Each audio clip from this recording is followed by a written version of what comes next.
ਵਾਹਿਗੁਰੂ ਜੀ ਕਾ ਖਾਲਸਾ ਵਾਹਿਗੁਰੂ ਜੀ ਕੀ ਫਤਿਹ। ਗੁਰੂ ਪਿਆਰੀ ਸਾਧ ਸੰਗਤ ਜੀ, ਅੱਜ ਆਪਾਂ ਫੇਰ ਤੁਹਾਡੇ ਵਾਸਤੇ ਆਪ ਜੀ ਦੇ ਚੈਨਲ ਪਾਵਰ ਆਫ ਗੁਰਬਾਣੀ ਦੇ ਉੱਤੇ ਇੱਕ ਨਵੀਂ ਵਾਰਤਾ ਲੈ ਕੇ ਆਏ ਹਾਂ। ਸੋ ਅੱਜ ਕੱਲ੍ਹ ਆਪਾਂ ਹਾਂਗਕਾਂਗ ਦੀਆਂ ਗੱਲਾਂ ਕਰ ਰਹੇ ਹਾਂ ਅਤੇ ਜਾਪ ਸਾਹਿਬ ਦੇ ਕੌਤਕਾਂ ਦੀ ਗੱਲ ਕਰ ਰਹੇ ਹਾਂ। ਸੋ ਆਪਣਾ ਅੱਜ ਦਾ ਵਿਸ਼ਾ ਹੈ, ਉਹ ਹਸਪਤਾਲੋਂ ਠੀਕ ਹੋ ਕੇ ਘਰ ਆ ਗਿਆ। ਉਹ ਹਸਪਤਾਲੋਂ ਠੀਕ ਹੋ ਕੇ ਘਰ ਆ ਗਿਆ।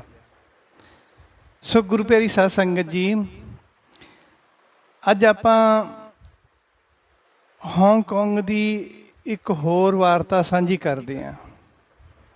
ਇਹ ਵਾਰਤਾ ਵੀ ਮੇਰੇ ਕਲੀਆਂ ਵਾਲੇ ਪਾਤਸ਼ਾਹ ਜੀ ਦੀ ਉਚਾਰਨ ਕੀਤੀ ਹੋਈ ਪਾਵਨ ਬਾਣੀ ਸ੍ਰੀ ਜਾਪ ਸਾਹਿਬ ਜੀ ਦੀ ਸ਼ਰਧਾ ਦੇ ਵਿੱਚ, ਪਿਆਰ ਦੇ ਵਿੱਚ ਭਿੱਜੀ ਹੋਈ ਹੈ।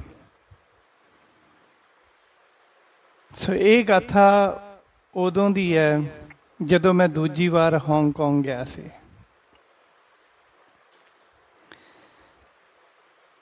ਉਸ ਸਿੰਘ ਦਾ ਨਾਮ ਤਾਂ ਮੈਨੂੰ ਪੂਰੀ ਤਰ੍ਹਾਂ ਯਾਦ ਨਹੀਂ। ਮੈਂ ਯਾਦ ਕਰਨ ਦੀ ਕਾਫੀ ਕੋਸ਼ਿਸ਼ ਕੀਤੀ ਹੈ। ਸ਼ਾਇਦ ਉਹਨਾਂ ਦਾ ਨਾਮ ਬਲਦੇਵ ਜਾਂ ਬਲਰਾਜ ਸਿੰਘ ਸੀ, ਮੇਬੀ। ਚਲੋ ਕੋਈ ਨਾ, ਆਪਾਂ ਗੱਲ ਸ਼ੁਰੂ ਕਰਦੇ ਹਾਂ।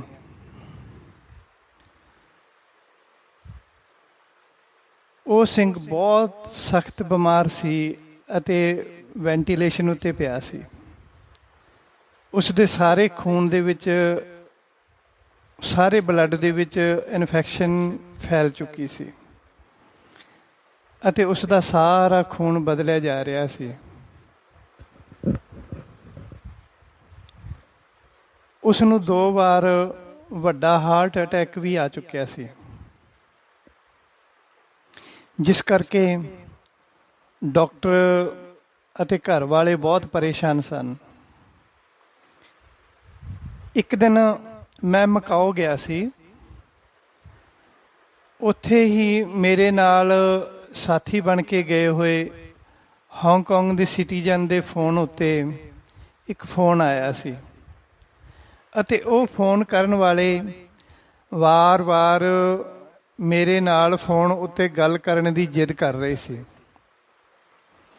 ਪਰ ਮੇਰੇ ਨਾਲ ਗਿਆ ਹੋਇਆ ਬੰਦਾ ਮੇਰੇ ਨਾਲ ਉਹਨਾਂ ਦੀ ਗੱਲ ਨਹੀਂ ਕਰਾ ਰਿਹਾ ਸੀ ਅਤੇ ਕਹਿ ਰਿਹਾ ਸੀ ਕਿ ਸ਼ਾਮ ਨੂੰ ਆ ਕੇ ਗੱਲ ਕਰਦੇ ਹਾਂ। ਹੁਣ ਵੀਰ ਜੀ ਇੱਥੇ ਘੁੰਮਣ ਆਏ ਹੋਏ ਹਨ ਅਤੇ ਉਹ ਡਿਸਟਰਬ ਹੋਣਗੇ। 3-4 ਵਾਰ ਫੋਨ ਆਉਣ ਉੱਤੇ ਉਹ ਵਾਰ-ਵਾਰ ਇਹੋ ਹੀ ਜਵਾਬ ਦੇ ਰਿਹਾ ਸੀ। ਮੈਂ 1-2 ਵਾਰ ਤਾਂ ਨੋਟ ਕੀਤਾ। ਆਖਰ ਮੈਂ ਪੁੱਛ ਹੀ ਲਿਆ ਕਿ ਕੀ ਗੱਲ ਹੈ, ਤੁਸੀਂ ਪਰੇਸ਼ਾਨ ਕਿਉਂ? ਉਸਨੇ ਕਿਹਾ, ਵੀਰ ਜੀ ਕੋਈ ਗੱਲ ਨਹੀਂ ਹੈ, ਕੋਈ ਵਾਰ-ਵਾਰ ਤੁਹਾਡੇ ਨਾਲ ਗੱਲ ਕਰਨ ਦੀ ਕੋਸ਼ਿਸ਼ ਕਰ ਰਿਹਾ ਹੈ ਅਤੇ ਉਹ ਹੈ ਵੀ ਆਪਣੀ ਪਹਿਚਾਣ ਵਾਲਾ। ਉਹ ਆਪਣੇ ਪਹਿਚਾਣ ਵਾਲੇ ਹੀ ਹਨ। ਮੈਂ ਕਿਹਾ ਕੋਈ ਨਾ, ਆਪਾਂ ਗੱਲ ਕਰ ਲੈਂਦੇ ਹਾਂ। ਜੇ ਉਹਨਾਂ ਨੂੰ ਤਕਲੀਫ ਹੈ ਤਾਂ ਆਪਣਾ ਗੱਲ ਕਰਨ ਵਿੱਚ ਕੀ ਜਾਂਦਾ ਹੈ। ਉਸ ਵੇਲੇ ਅਸੀਂ ਉਸ ਥਾਂ 'ਤੇ ਘੁੰਮ ਰਹੇ ਸੀ ਮਕਾਓ ਵਿੱਚ, ਜਿੱਥੇ ਬਾਲੀਵੁੱਡ ਦੇ ਹੀਰੋ ਹੀਰੋਇਨਾਂ ਆਮ ਹੀ ਤੁਰਦੇ ਫਿਰਦੇ ਅਤੇ ਕੌਫੀ ਪੀਂਦੇ ਜਾਂ ਖਾਣਾ ਖਾਂਦੇ ਦੇਖੇ ਜਾ ਸਕਦੇ ਸੀ। ਖੈਰ, ਮੈਂ ਉਹਨਾਂ ਨਾਲ ਗੱਲ ਕੀਤੀ ਤਾਂ ਉਹ ਭੈਣ ਜੀ ਫੋਨ ਉੱਤੇ ਬਹੁਤ ਰੋ ਰਹੇ ਸਨ। ਉਹਨਾਂ ਨੇ ਰੋਂਦਿਆਂ ਆਪਣੇ ਪਤੀ ਦੀ ਸਾਰੀ ਵਿਥਿਆ ਸੁਣਾਈ। ਮੈਂ ਉਹਨਾਂ ਨੂੰ ਵਾਹਿਗੁਰੂ ਜੀ ਦੇ ਉੱਪਰ ਭਰੋਸਾ ਰੱਖਣ ਨੂੰ ਆਖਿਆ ਅਤੇ ਕੱਲ੍ਹ ਨੂੰ ਮਿਲਣ ਦਾ ਵਾਅਦਾ ਕੀਤਾ। ਅਸੀਂ ਦੂਜੇ ਦਿਨ ਉਹਨਾਂ ਦੇ ਘਰ ਪਹੁੰਚ ਗਏ ਅਤੇ ਗੁਰੂ ਘਰ ਦੀਆਂ ਗੱਲਾਂ ਬਾਤਾਂ ਦੇ ਨਾਲ ਉਸ ਭੈਣ ਜੀ ਕੋਲੋਂ ਸਾਰੀ ਗੱਲਬਾਤ ਪੁੱਛੀ। ਮੈਂ ਉਹਨਾਂ ਨੂੰ ਕਿਹਾ ਕਿ ਤੁਹਾਡੇ ਘਰ ਕੋਈ ਸਰੋਪੇ ਵਾਲਾ ਕੱਪੜਾ ਪਿਆ? ਉਹ ਕਹਿੰਦੇ ਹਾਂਜੀ। ਹਜੂਰ ਸਾਹਿਬ ਜੀ ਦਾ ਸਰੋਪਾ ਸਾਡੇ ਘਰ ਪਿਆ ਹੋਇਆ ਹੈ, ਸਾਨੂੰ ਹਜੂਰ ਸਾਹਿਬ ਤੋਂ ਮਿਲਿਆ ਸੀ। ਮੈਂ ਕਿਹਾ ਲਿਆਓ। ਫਿਰ ਉਹਨਾਂ ਨੇ ਸਰੋਪਾ ਲਿਆ ਕੇ ਮੈਨੂੰ ਦੇ ਦਿੱਤਾ। ਅਸੀਂ ਸਾਰਿਆਂ ਨੇ ਪੰਜ ਇਸ਼ਨਾਨਾ ਕੀਤਾ ਅਤੇ ਫਿਰ ਫਰਸ਼ ਉੱਤੇ ਵਿਛਾਈ ਕਰਕੇ ਬੈਠ ਗਏ। ਦਾਸ ਨੇ ਸਾਰਿਆਂ ਨੂੰ ਬੇਨਤੀ ਕੀਤੀ ਕਿ ਉਹ ਸਾਰੇ ਕਲਗੀਆਂ ਵਾਲੇ ਪਾਤਸ਼ਾਹ ਸ੍ਰੀ ਗੁਰੂ ਗੋਬਿੰਦ ਸਿੰਘ ਜੀ ਮਹਾਰਾਜ ਸੱਚੇ ਪਾਤਸ਼ਾਹ ਜੀ ਦਾ ਧਿਆਨ ਧਰ ਕੇ ਬੈਠਣ।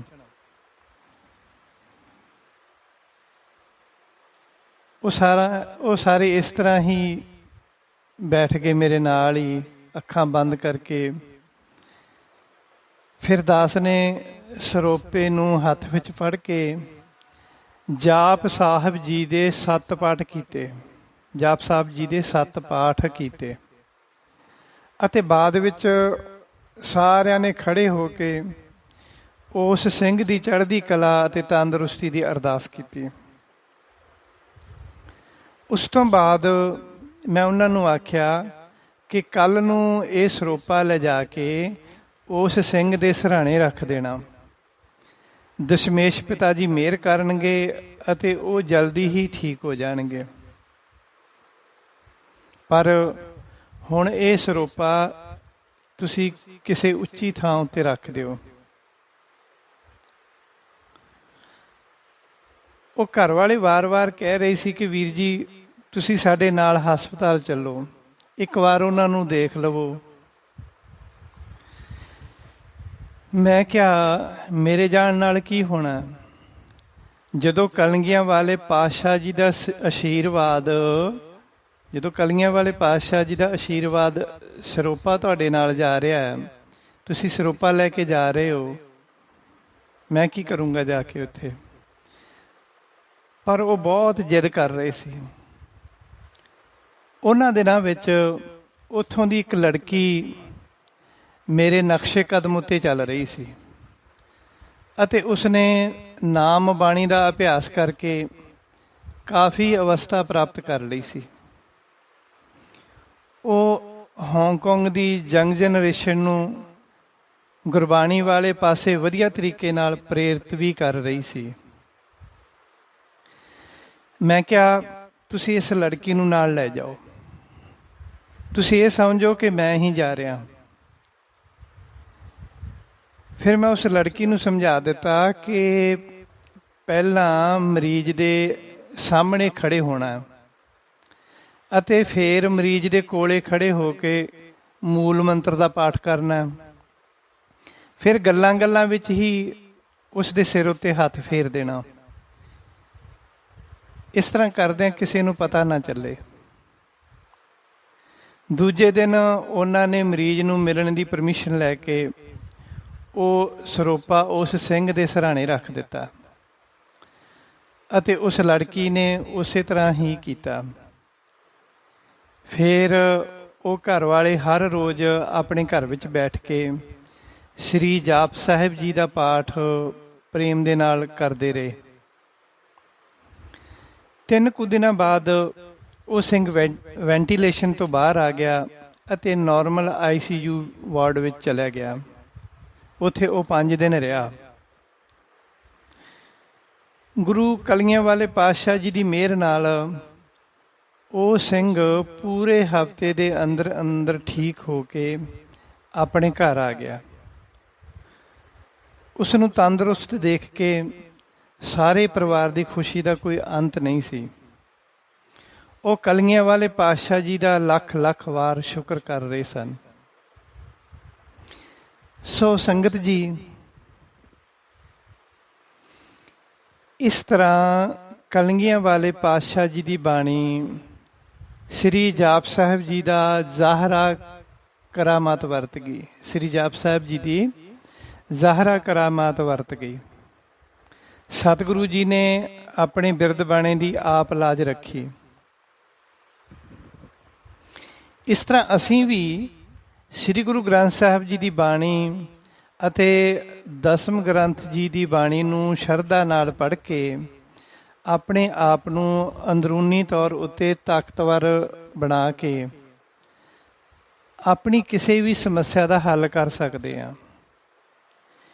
ਜੇ ਅਸੀਂ ਆਪ ਹੀ ਸ਼ਰਧਾ ਤੋਂ ਹੀਣੇ ਹਾਂ, ਭਾਵ ਬਾਣੀ ਪੜ੍ਹਦਿਆਂ ਹੋਇਆਂ ਵੀ ਵਾਰ-ਵਾਰ ਡੋਲਦੇ ਹਾਂ, ਸਾਹਮਣੇ ਖੜੀਆਂ ਮੁਸੀਬਤਾਂ ਨੂੰ ਦੇਖ ਕੇ ਵਾਰ-ਵਾਰ ਮਨ ਨੂੰ ਡੁਲਾ ਲੈਂਦੇ ਹਾਂ ਜਾਂ ਡਰ ਜਾਂਦੇ ਹਾਂ, ਤਾਂ ਸਾਡੇ ਮਨ ਦੀਆਂ ਬਿਰਤੀਆਂ ਵਿੱਚ ਦੁੱਖਾਂ ਅਤੇ ਮੁਸੀਬਤਾਂ ਦਾ ਡਰ ਉਵੇਂ ਦਾ ਉਵੇਂ ਹੀ ਖੜਾ ਰਹਿ ਜਾਂਦਾ ਹੈ ਅਤੇ ਸਾਡੇ ਮਨ ਵਿੱਚ ਅਡੋਲਤਾ ਨੂੰ ਖੜੇ ਰਹਿਣ ਵਾਸਤੇ ਕੋਈ ਥਾਂ ਨਹੀਂ ਬਚਦੀ।